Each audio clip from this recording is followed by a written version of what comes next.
बघा external genital मध्ये कोणकोणते पार्ट येतात, तर एक्सटर्नल जेनिटल मध्ये पार्ट येतात, सगळे जॉईन नाही झाले का अजून? ओके, एक्सटर्नल जेनिटल मध्ये पार्ट येतात लॅबिया मेजरा, त्याच्यानंतर पुढचा पार्ट येतो लॅबिया मायनरा, त्याच्यानंतर पार्ट येतो मोन्स प्युबिस, त्याच्यानंतर पार्ट येतो क्लायटोरिस, त्याच्यानंतर पार्ट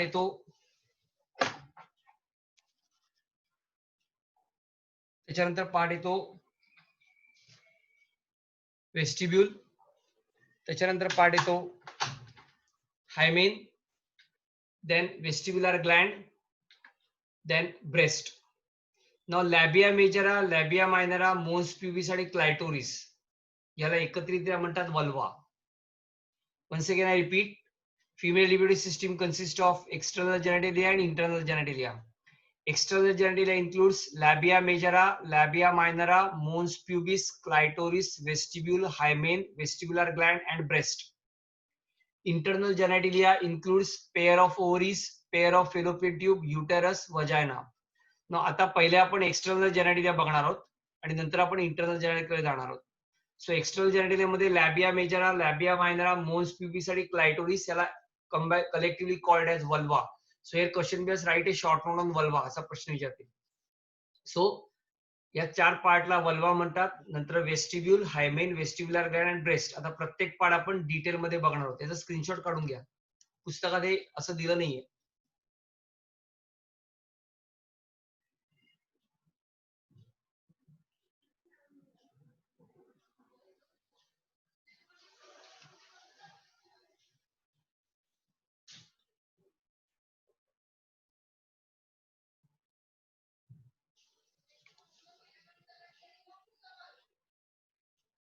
काढला का सगळ्यांनी?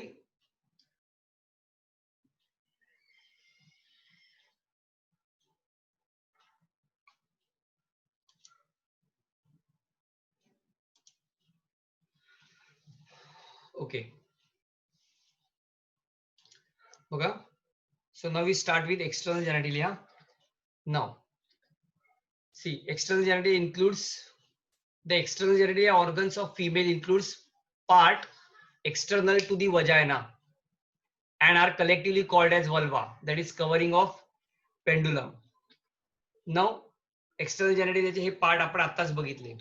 C this is a diagram of external genitalia. याच्यामध्ये कोणकोणते पार्ट येतात बघा. जे आपण बघितला तो पहिला पार्ट तो लॅबिया मेजरा. मेजरा म्हणजे सर्वात पुढचा पार्ट. हा सगळा लॅबिया मेजराचा पार्ट आहे. This entire part is called as labia majora. Labia मेजराचा तो नंतर आतला जो पार्ट येतो, this inner part is called as labia minora. So this part is called as labia minora. हा लॅबिया मायनराचा पार्ट आहे. लॅबिया मायनरा पुढच्या बाजूचा लॅबिया मायनरा आतला आहे. दोन फोल्ड आहेत. एक बाहेरचं fold, this is outer fold. Okay, outer fold आहे. आणि आउटर फोल्डच्या आत डबल मेम्ब्रेनचा बाउंड आहे. हा बाहेरचा फोल्ड आहे, ज्याला म्हणतात लॅबिया मेजरा. त्याच्यानंतर हा आतला फोल्ड आहे. हा आतला जो फोल्ड आहे, ह्या आतल्या फोल्डला म्हणतात लॅबिया मायनरा. लॅबिया मायनर जो आहे ना, तो पोस्ट एंटीरियर साइडला एका ठिकाणी एकत्र येतो आणि एक कोनिकल प्रोजेक्शन तयार होतं. Conical projection is called as clitoris. याला क्लायटोरिस असं म्हणतात. या कोनिकल प्रोजेक्शनला क्लायटोरिस असं म्हणतात.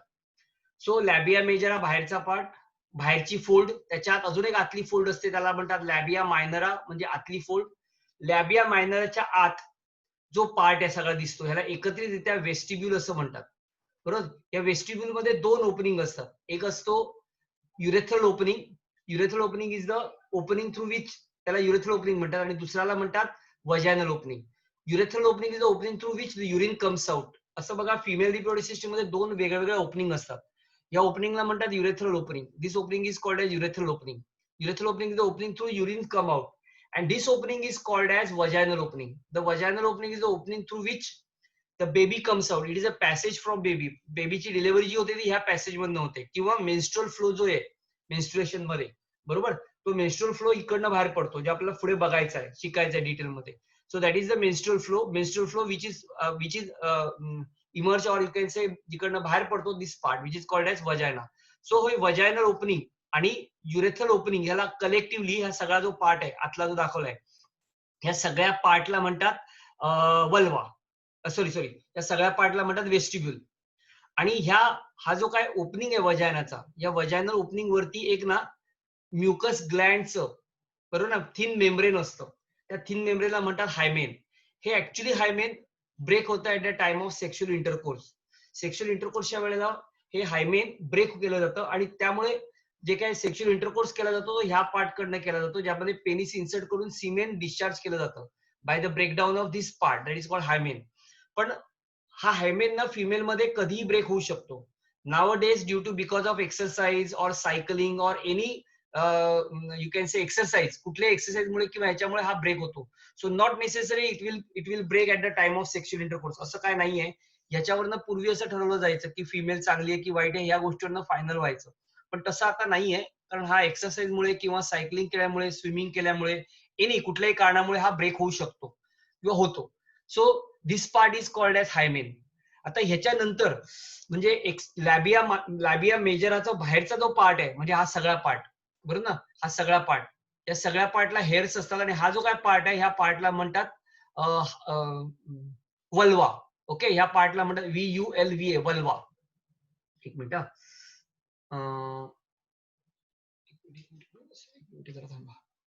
सॉरी, वल्वा नाही, त्याला म्हणतात मोन्स प्युबिस. या सगळ्याला म्हणतात मोन्स प्युबिस. म्हणजे लॅबिया मेजराचा बाहेरचा जो पार्ट आहे, लॅबिया मेजरा सर्वात पहिली फोल्ड, पहिल्या फोल्डच्या बाहेरचा जो पार्ट आहे त्या सगळ्याला म्हणतात मोन्स प्युबिस. सो मोन्स प्युबिस म्हणजे सराउंडिंग पार्ट. त्याच्यानंतर पहिली जे पार्ट येते that is called as labia majora, पहिली फोल्ड.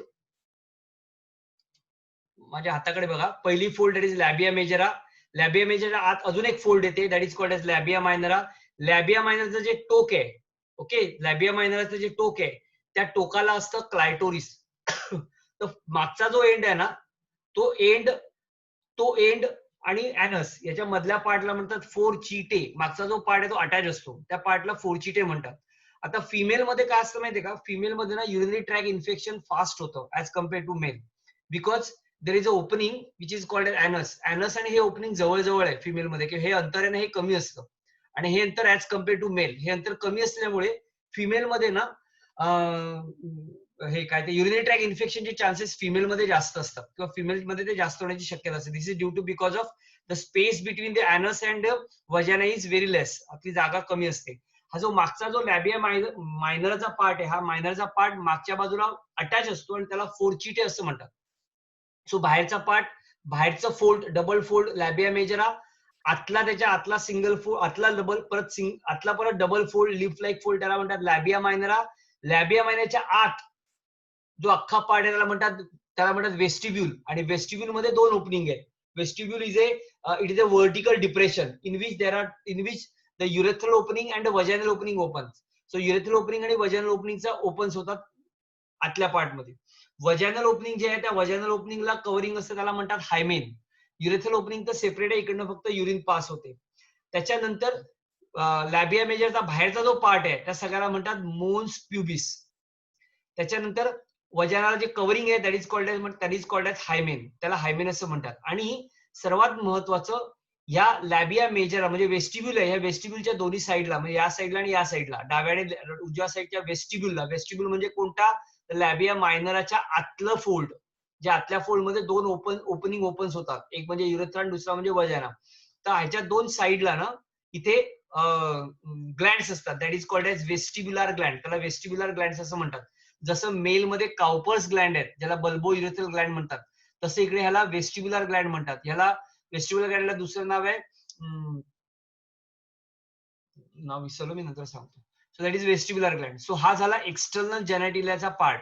सो एक्सटर्नल जेनेटिल मध्ये आपण बघितलेलं कोणकोणतं बघा, लॅबिया मेजरा बघितला, लॅबिया मायनरा बघितलेला, क्लायटोइस बघितलेला, त्यानंतर हा जो काय पार्ट बघितला त्याची वेस्टिब्यूल, तो इकडे तिकडे लेबल केला नाहीये. त्याच्यानंतर बाहेरचा पार्ट बघितलेला आपण मोन्स प्युबिस आणि हायमेन. सो बघा हे आपण पार्ट बघितलेले सगळे, लॅबिया मेजरा, लॅबिया मायनरा. लॅबिया मेजरा म्हणजे बाहेरची फोल्ड, त्याच्या आतली फोल्ड म्हणजे लॅबिया मायनरा. मोन्स प्युबिस म्हणजे लॅबिया मेजराच्या बाहेरचा सगळा स्पॉन्जी म्हणण्यापेक्षा काय म्हणूया त्याला आपण, बाहेरचा पार्ट सगळा, that is called mons pubis. त्याच्यानंतर लॅबिया मायनरा जिकडे कनेक्ट होतो म्हणजे कोनिकल प्रोजेक्शन, अँटीरियर पार्टला लॅबिया मायनराचं conical projection that is called as clitoris. त्याच्यानंतर आपण वेस्टिब्यूल बघितलं. वेस्टिब्यूल म्हणजे ज्याच्यामध्ये ओपनिंग होतं युरेथ्रा आणि वजायनल. वजायनल ओपनिंगच्या वरचा असलेला हायमेन आहे. वेस्टिब्यूलच्या दोन्ही साईडला असलेला वेस्टिब्युलर ग्लँड आणि शेवटची ती ब्रेस्ट, जे आपण नंतर बघणार आहोत. सो आपण हे सगळे पार्ट बघितले एक्सटर्नल जेनिटलियाचा. आता आपण एक्सप्लेन करणार हे पार्ट बघा. So first is labia majora. Now labia majora, these are the pair of fleshy fold of skin forming the boundary of vulva. वल्वाची बाउंड्री आहे. आपण वल्वा काय बघितलेला, लॅबिया majora, labia minora, mons pubis आणि क्लायटोरिस एकत्रित वल्वा म्हणतो. So वल्वाची boundary आहे म्हणजे सर्वात बाहेरचा part, that is called as labia majora. Now they are homologous to scrotum. Scrotum सारखं होमोलोगस आहे. ओके, हा एमसीक्यूला प्रश्न विचारतात. Dash is a homologous to scrotum, so that is called as in case of female, so that is called as labia majora. जसं आपल्याला स्क्रुटम आहे, स्क्रुटम काय करतात, स्क्रुटम टेस्टिसला प्रोटेक्शन देतात, तसं लॅबिया मेजरा काय करतं, सगळ्या आतल्या पार्टला प्रोटेक्शन देतं, म्हणून it is homologous to scrotum. They are surrounded and protected the other part of the external genitalia and enclose the urethral and vaginal opening in the vestibule. So this is the function of that labia majora. So labia majora चं function आहे, they surround and protect. Surround करतं आणि protect करतं other part of the external genitalia. External genitalia other part ला enclose पण करतं आणि protection पण देतं. So this is labia majora. जो मी आता दाखवला तो हा part, that is labia majora. Now next part we discuss, that is labia minora. So labia minora, these are the another pair of thin fold. Labia majora च्या आतली fold आहे. Another pair of thin fold inner to the labia majora, with which they merge posterior to form a fourchette. म्हणजे बघा ती जी fold आहे ना, ती जी fold आहे लॅबिया मायनराची, ती ही झाली पोस्टिरियर साइड लॅबिया मायनरची, ही झाली अँटीरियर साइड. तर पोस्टिरियर साइड जी अँटीरियर पोस्टिरियर साइड आहे लॅबिया मायनराची, ती चिकटलेली असते आणि चिकटलेली असते त्याला म्हणतात फोर्चिटे. हा एमसीक्यूला प्रश्न विचारतात. That is FORECHETT, fourchette. So fourchette nothing they are another pair of thin fold of inner to the labia majora with which they merge posteriorly. Posterior ते मर्ज होतात, एकत्र येतात आणि काय तयार होतं, फोर्चिटे तयार होतो. तर they are called as fourchette. Now while towards anterior end, आता anterior end ला काय होतं, they are converge into a hood like म्हणजे conical projection covering around the clitoris. Okay, त्याला म्हणतात म्हणजे क्लायटोरिसच्या वर ते कव्हरिंग किंवा हुड लाईक कव्हरिंग होतं. So that is called as labia majora. Anterior साइडला कव्हर केलं जातं, हुड लाईक स्ट्रक्चर होतं, तर पोस्टिरियर साइडला अटॅच होऊन फोर्चिटे तयार होतं. त्याच्यानंतर clitoris. Now it is a small conical and sensitive projection lying at the anterior end of the labia minora. आताच मी सांगितलं लॅबिया मायनराच्या वरचं जे पार्ट आहे म्हणजे हा part. So this is clitoris आणि हा वरचा पार्ट तयार होतो, हुड लाईक स्ट्रक्चर, हा क्लायटोरिस आहे. आणि ह्या लॅबिया मायनरच्या वरचा पार्ट हुड लाईक स्ट्रक्चर तयार होतं, हे तिकडे दाखवलंय वरचा पार्ट. आणि हा जो कोनिकल पार्ट आहे तो क्लायटोरिस. So small conical and sensitive projection lying at the anterior end of the labia minora. It is a pair of erectile tissue, the corpora cavernosa, and it is homologous to penis. म्हणजे जसं male मध्ये penis असतं तसं ह्याला sudo penis असं म्हणतात. That's why it is homologous to penis. बघा 7th month पर्यंत मेल आणि फिमेल आयडेंटिफाय होत नाही. सो त्यावेळेला हे असंच असतं आणि नंतर आयडेंटिफिकेशन होतं मेल आणि फिमेलचं. सो म्हणून त्याला it is homologous to penis म्हटलंय. Okay, now clitoris is the seat of excitement during the sexual intercourse. Sexual इंटरकोर्सला एक्साइटमेंटचा हा पार्ट आहे किंवा एक्साइटमेंट साठी क्लायटोरिस काम करतं. तर clitoris is the seat of excitement during sexual intercourse. And in case of male it is a mass of muscles. बघा आपण कॉर्पोरा कॅव्हर्नोसा आणि कॉर्पोरा स्पॉन्जियसम असे दोन पार्ट बघितलेले. पेनिसला वेंट्रोलॅटरली जो पार्ट होता दॅट इज कॉर्पोरा कॅव्हर्नोसा आणि मिडिल जो पार्ट होता तो कॉर्पोरा स्पॉन्जियसम होता. सो इथं फिमेल मध्ये हा कॉर्पोरा स्पॉन्जियसम म्हणजे होमोलोगस टू पेनिस आहे, that is called as clitoris and labia minora. पुढचा पार्ट तो त्याचा mons pubis. Now mons pubis is a fleshy elevation about the labia majora. Labia मेजरच्या बाहेरचा जो फ्लेशी एलिव्हेशन आहे त्याला म्हणतात mons pubis. The mons pubis and the outer part of labia majora shows pubic hair, ज्याच्यामध्ये pubic hairs असतात. And next part is hymen. Now it is a thin layer of mucous membrane which are break during first sexual intercourse. Okay, so this is mons pubis, जो बाहेरचा part आहे सगळा, हा बाहेरचा part, हा part सगळा. Okay, हा जो पार्ट आहे हा लॅबिया मेजरच आहे आणि हा बाहेरचा जो डॉट डॉट दाखवला सगळा पार्ट आहे तो मोन्स प्युबिस आहे. हे मगाशी कळलं ते मी हायमेन दाखवलं ते हायमेन. सो जे ब्रेक होतं नॉर्मली सेक्शुअल इंटरकोर्स मध्ये. नाव हे झाल्या सगळ्या, हे झाले एक्सटर्नल पार्ट. त्याच्यामध्ये अजून एक, हा ती जी मी वेस्टिब्युलर ग्लँड सांगितली त्याला दुसरं नाव आहे बार्थोलियन ग्लँड. हे लक्षात ठेवायचं हा, बार्थोलियन ग्लँड. बघा, pseudo homologous to scrotum is labia majora and homologous to penis is clitoris. आणि वेस्टिब्युलर ग्लँड किंवा त्याला दुसरं नाव आहे बार्थोलियन ग्लँड. जसं मेल मध्ये बल्बो युरेथ्रल ग्लँड आहे किंवा कॉर्पस ग्लँड आहे, तशी कॉर्पस ग्लँड साठी homologous to female is vestibular gland which is also known as Bartholin gland, जी वेस्टिब्युल मध्ये असते. बघा, वेस्टिब्युल मध्ये ओपनिंग होतं urethral. These R the pair of gland present on each side of the vaginal opening. वजाच्या दोन्ही साइडला ओपनिंगला असतं. These glands are homologous to Cowper's glands of the male. They open into vestibule and release lubricating fluid. At the time of sexual intercourse, the gland starts secreting fluid. Okay, so sexual intercourse च्या वेळेला म्हणजे कॉप्युलेशनच्या वेळेला लुब्रिकेशनचं काम केलं जातं. So this is about. आता ह्याच्यामध्ये ना त्यांनी वेस्टिब्युल हा पार्ट घेतला नाहीये, पण वेस्टिब्युल हा पार्ट म्हणजे काय? It's a vertical depression in which the urethral and vaginal opening or in which opens vaginal urethral opening. तो ही झाली वेस्टिब्युल. पण इथे वेस्टिब्युल घेतले पण इकडे त्यांनी दिलं नाहीये. सो आपण फक्त एवढंच लक्षात ठेवूया. So next part is breast. So इथपर्यंत शिकवल्यामध्ये काही कोणाला डाऊट आहे का? Any doubt? See, let it be very frank, it is a education point of view. आपण सगळं स्टडी करतोय. So there is a no hesitation as such. कारण हे सगळं कळलं तर पुढे पार्ट्युलेशन, कारण डिलिव्हरी कशी होते कळणार नाही, प्रेग्नन्सी कशी आहे ते कळणार नाही. So let it be very frank. Okay, so आपण पुढच्या पार्टला जाऊया, that is called breast. Now see, accessory organs of female reproductive system for production and release of milk after partulation is nothing but breast. पार्ट्युलेशन याचा अर्थ delivery. डिलिव्हरीच्या नंतर milk release केलं जातं. बघा, दोन गोष्टी आहेत, मिल्क फॉर्म होणं आणि मिल्क रिलीज होणं. रिलीज होण्याला इजॅक्युलेशन असं म्हणतात. इजॅक्युलेशन होण्यासाठी वेगळं हॉर्मोन लागतं आणि मिल्क तयार होण्यासाठी वेगळं हॉर्मोन लागतं.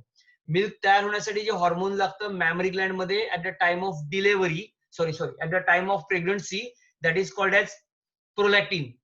आणि डिलिव्हरी झाल्यानंतर मिल्क इजॅक्युलेट होतं.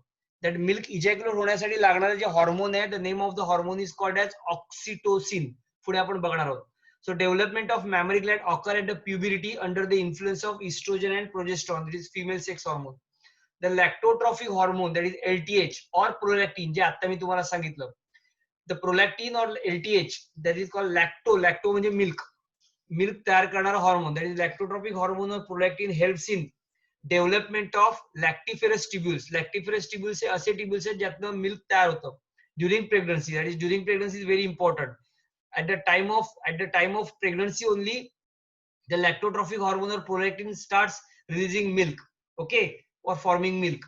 Now the mammary glands are the pair of rounded structure present in the subcutaneous tissue of the anterior thorax in the pectoral region. Pectoral region मध्ये anterior thorax ला, okay, present between 2 to 6 rib. दुसरा rib पासून 6th rib पर्यंत it's a modified sweat gland. ही modified sweat gland आहे.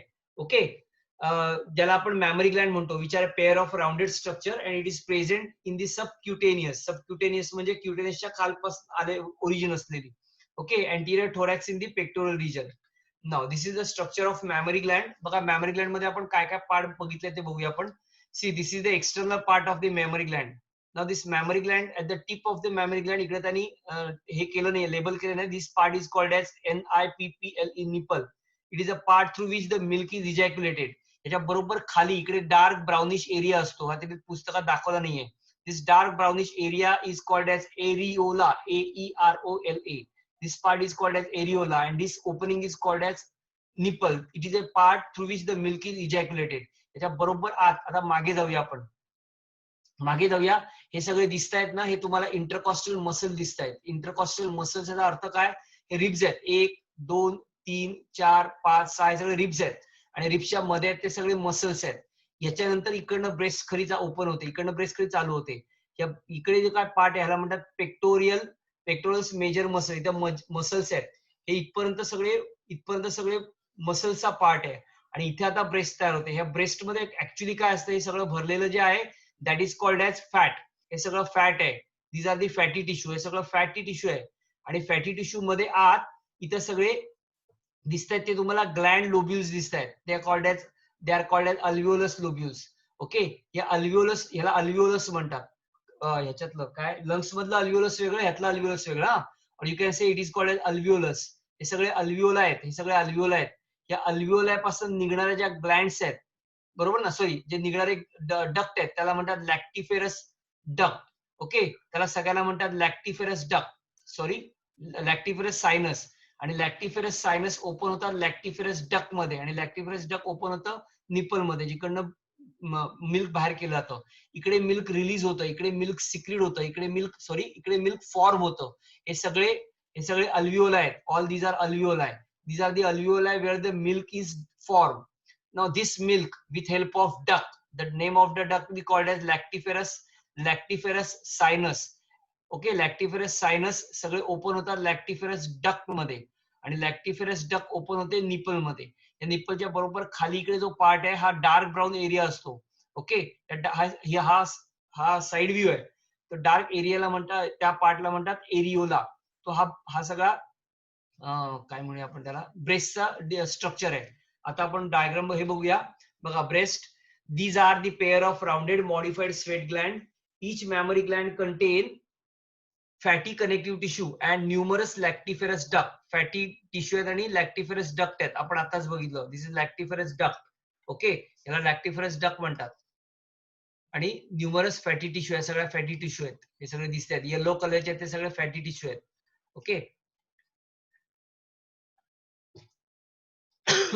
the glandular tissue of each breast is divided into, glandular tissue जे आहेत त्या ब्रेस्ट मधल्या divide and डिडिवाइड into 15 to 20 irregularly shaped mammary lobes, each with alveolar gland and lactiferous duct. याच्यामध्ये काय असणार आहे, ही जे काही ग्लँड्युलर टिश्यू आहे ब्रेस्टच्या, त्या डिवाइड अँड डिडिवाइड होऊन काय करतात, मॅमरी लोब्स तयार होतात. प्रत्येक लोब मध्ये अल्व्हिओलस ग्लँड आणि लॅक्टिफेरस डक्ट असतं.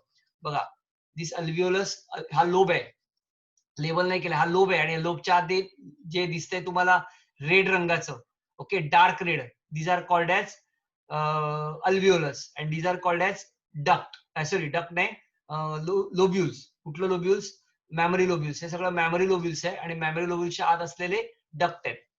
बघू आपण. So the glandular tissue of each breast is divided into 15 to 20 irregular shaped mammary lobes, each lobe or each with alveolar gland. 15 ते 20 15 to 20 मॅमरी लोब्स आहेत आणि प्रत्येक लोब मध्ये अल्व्हिओलार ग्लँड्स आणि लॅक्टिफेरस डक्ट आहेत. अल्व्हिओलार ग्लँड आणि लॅक्टिफेरस डक्ट आहेत. अल्व्हिओलार gland secrete milk. हे दाखवलं ते मी, अल्व्हिओलार ग्लँड होती, ही दिसते ती अल्व्हिओलार ग्लँड आहे. ही सगळे अल्व्हिओलार ग्लँड्स आहेत, डार्क रंगाचे दिसत आहेत ते, आणि त्याच्या बाहेर जे दिसतंय ते लोब्युल्स आहेत. ओके, हे एक लोब्युल आहे, हे दुसरं लोब्युल आहे, हे तिसरं लोब्युल आहे, चौथं, पाचवं, असे भरपूर लोब्युल्स असतात. लोब्युलच्या आत अल्व्हिओलार ग्लँड असतात आणि ज्या नंतर लॅक्टिफेरस डक्टला कनेक्ट होतात. The alveolar gland secrete milk which is stored in the lumen of the alveoli. Alveoli मध्ये अल्व्हिओलार ग्लँड पासून मिल्क तयार होतं, जे अल्व्हिओलायच्या लुमेन मध्ये, लुमेनच्या कॅव्हिटी मध्ये साठवलं जातं. Now the alveoli open into mammary tubules.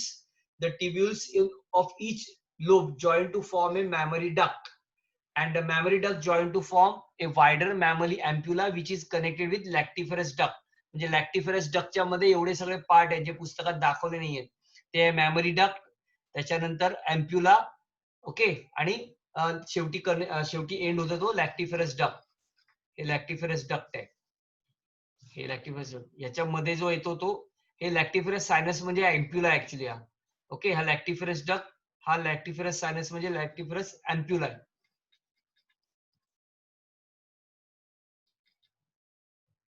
Now each gland contains centrally located erectile nipple.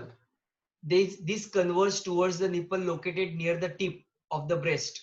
The nipple is surrounded by a dark brown color circular area of the skin called as areola. हा MCQ ला question विचारतात.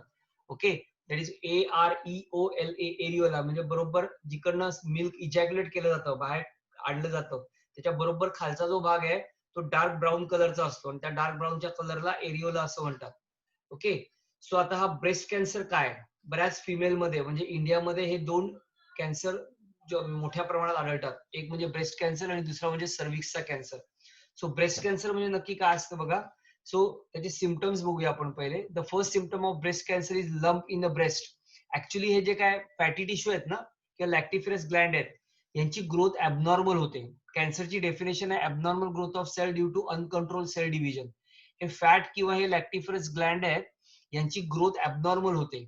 Sale divide abnormally होतात आणि तिकडे गाठ तयार होते, त्याला लंप असं म्हणतात, LUMP, and that is called as breast cancer.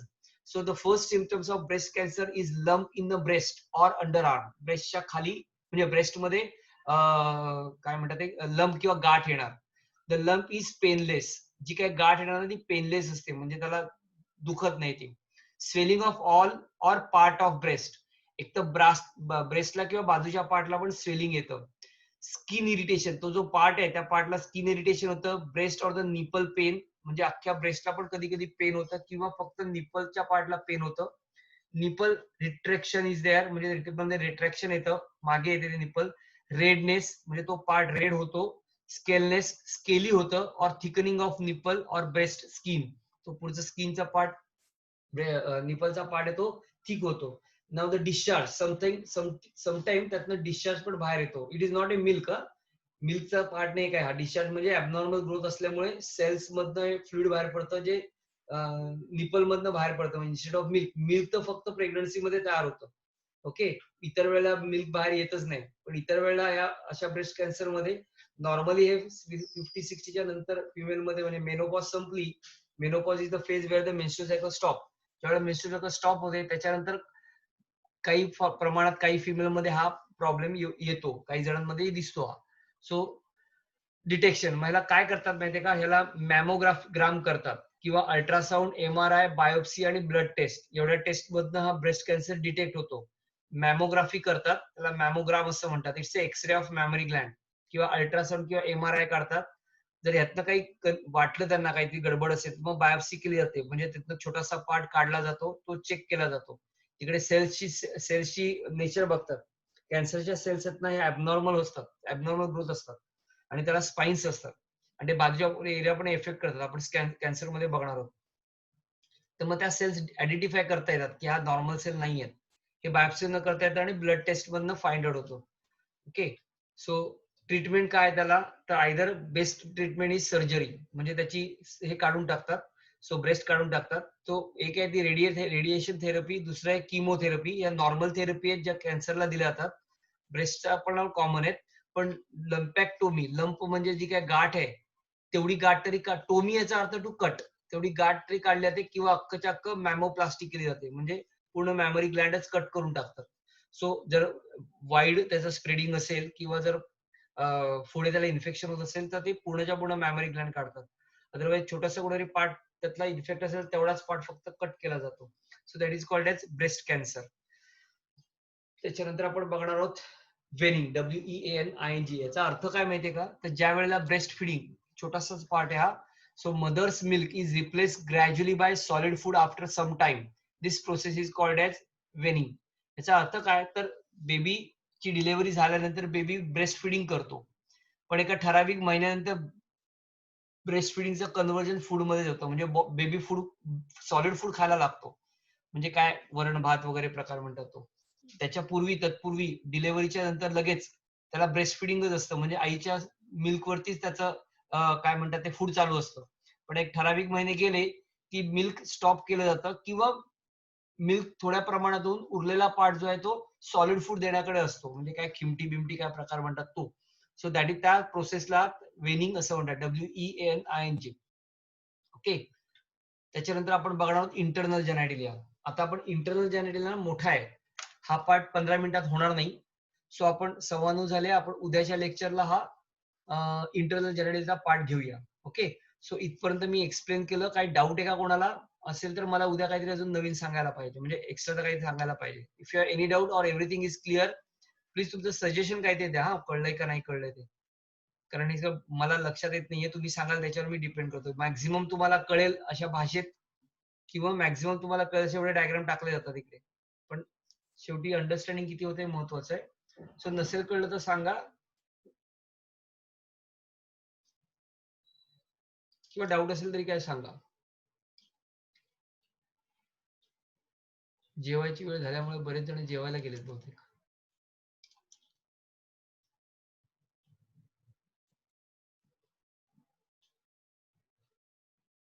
Okay okay ठीक आहे. तर आपण आता उद्या फिमेल रिप्रोड्युसिसचा इंटरनल जेनेटिक्सचा पार्ट घेणार आहोत. उद्या 8 वाजता लेक्चर असेल, 8 किंवा 8:30 ला. मी लिंक पाठवतो. सर तुम्हाला ते पुढे हे करतील, कॅरी फॉरवर्ड करतील. सो इकडे सगळ्यांना कळलंय. आपण इकडे थांबूया. होमवर्क केला का तुम्ही? होमवर्कला सुरुवात केली आहे का? मी जे क्वेश्चन दिले ते होमवर्क आणि क्वेश्चन आन्सर लिहायला सुरुवात केली आहे. लिहायला काही डिफिकल्टी येते का?